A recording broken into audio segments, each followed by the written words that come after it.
काश कोई तो पैमाना होता मोहब्बत नापने का, तो शान से आते तेरे सामने सबूत के साथ।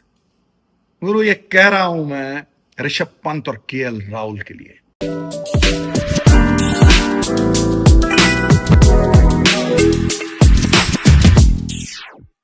क्योंकि जिस टीम पे तोहमत लगती थी ये कि 300 रन 20 इनिंग में 3 बार बने, 250 3 बार बने, उस टीम ने पिछले 5 इनिंग में 350 के ऊपर रन बना दिए और एक में तो 500 भी पार कर गया है। मतलब बैटिंग इतनी कंसिस्टेंट चल रही है, कप्तान लीडिंग फ्रॉम द फ्रंट, और एक आदमी है जो विलक्षण है। जिस तरह से बुमराह विलक्षण है ना, उस तरह से, और सारी दुनिया में श्रेष्ठ है, उस तरह से आर्ग्यू करने की बात ही नहीं है।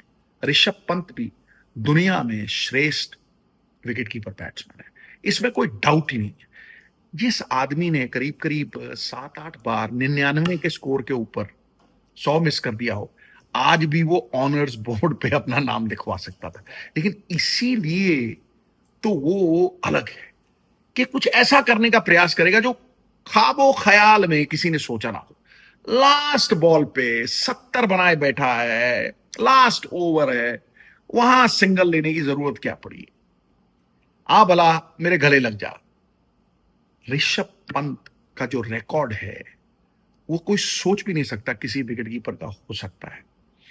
मुझे लगता है कि जिस तरह की उसकी स्ट्रोक प्ले है, सबसे शानदार, जानदार और वजनदार बात है कि सामने वाली टीम बेबस है, सामने वाली टीम बधी हुई है, और सामने वाली टीम अपनी किसी भी रणनीति को अंजाम नहीं दे सकती, क्योंकि ऋषभ पंत के पटारे में कुछ ऐसा है जो हर स्कीम को ध्वस्त कर देता है। बस मुझे याद है वो कहानी, जब सचिन तेंदुलकर बैटिंग कर रहे थे, एक ईरानी ट्रॉफी मैच था और भूपिंदर सिंह हमारे फास्ट बॉलर, मैंने उन्हें बाजू खोलने के लिए कहा, वो 300 में बैटिंग कर रहे थे।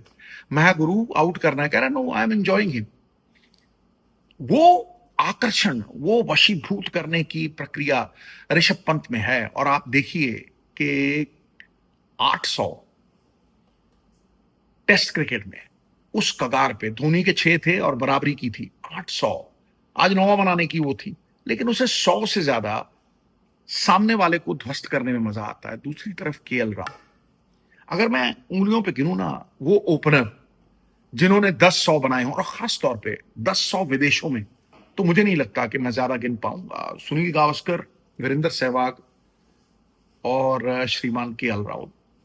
टेक्निकली साउंड, जब आप टेक्निकली साउंड होते हैं ना, तो दरिया की तरह बहते हैं। इंग्लैंड में लॉर्ड्स में 2 सेंचुरी बनानी, मतलब ऑनर्स बोर्ड पे दोबारा अपना नाम लिखवाना, कितनी बड़ी बात है। चुनिंदा लोग होंगे, गांगुली, वेंगसारकर, मतलब चंद ही लोग होंगे जिन्होंने ऐसा दोहरा मकाम हासिल किया होगा लॉर्ड्स के क्रिकेट ग्राउंड पे। लेकिन एक बात मुझे खल रही है, दोनों बराबरी पे हैं 3 दिन में, और अगर हम देखें 3 दिन के बाद पिछले 2 टेस्ट मैचों में 21 और 22 विकेट गिरे थे, ये भी शायद वैसा ही है। लेकिन उन दोनों टेस्ट मैचों में सुगबुगाहट थी कि हाँ भाई रिजल्ट आएगा, पक्का आएगा। हाँ, आपको लग रहा है यार रिजल्ट फोर्स करने के लिए वो बेसबॉल का लुप्त हो जाना, शायद एक कमी खल रही है। उम्मीद कम है कि इस मैच में रिजल्ट आएगा। होने को तो कुछ भी हो सकता है।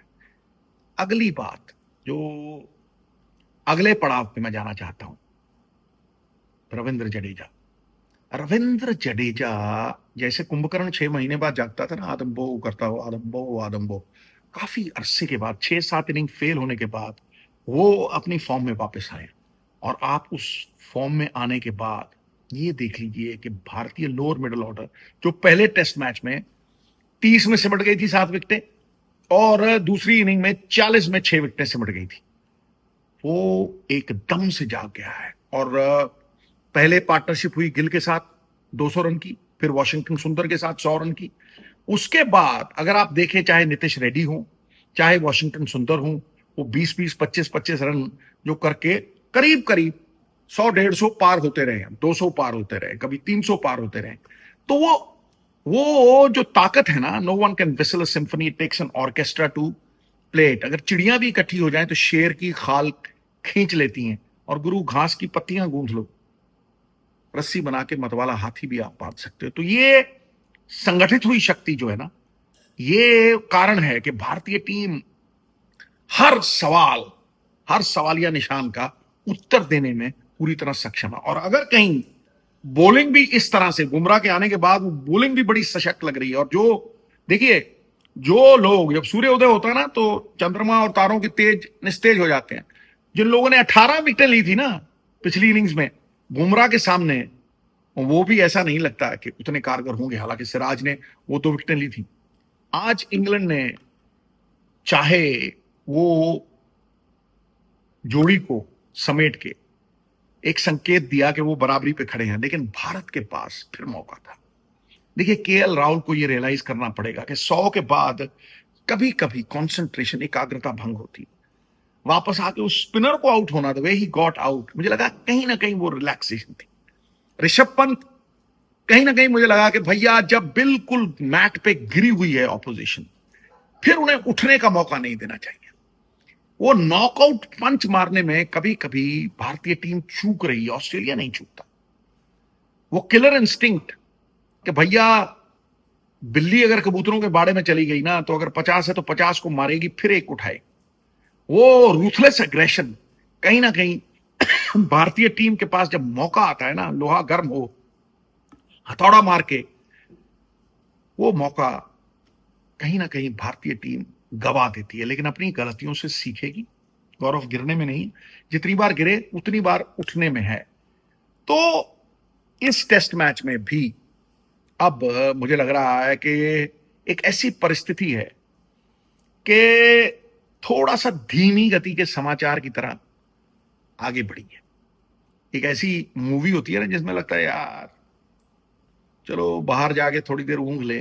ऐसा नहीं है कि एक थ्रिलर की तरह ये टेस्ट मैच आगे बढ़ा है। ऐसा नहीं है कि बहुत ज्यादा रोमांच है। तो ये टेस्ट मैच में कहीं ना कहीं दिलचस्पी तो होती ही है, क्योंकि it is the ultimate test. वो आपकी कलाओं की वो जो लिटमस टेस्ट है ना, सबसे बड़ी क्षमता है, मर्सिलेस मीडियम है। लेकिन फिर भी मुझे लगता है कि ये हल्का सा धीरे चला है टेस्ट मैच। बेसबॉल थोड़ी खली है, लेकिन उम्मीद जागृत है भाई।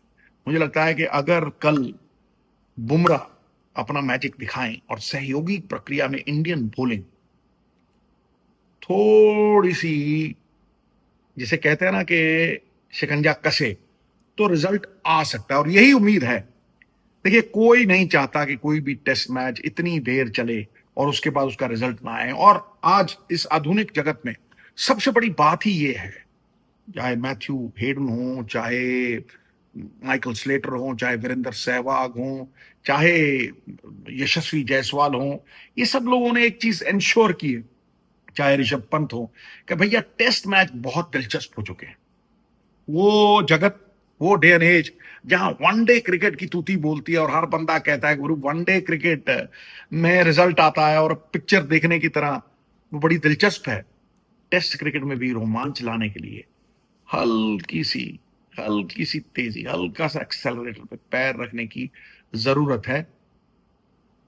आशा की बेल हिमालय पर्वत पे भी चढ़ जाती जब तक श्वास है गुरु। ये आस है कि लॉर्ड्स क्रिकेट ग्राउंड के ऊपर भारतीय टीम फिर से अपना लोहा मनवाएगी और तिरंगा फिर से फहराएगा। वंदे कहो कहो मातरम, बात है अपनी आन की, बात है अपनी शान की। जय भारत, जय भारती, जय बोलो हिंदुस्तान की। ये नगाड़ा गूंजेगा इस टेस्ट मैच के बाद, क्योंकि शुभमन गिल वो पारस है भैया, जहां हाथ लगा रहा है मिट्टी सोना होती चली जा रही है। और अब तो बूम बूम बुमराह की आवाज आएगी कल, खटैक।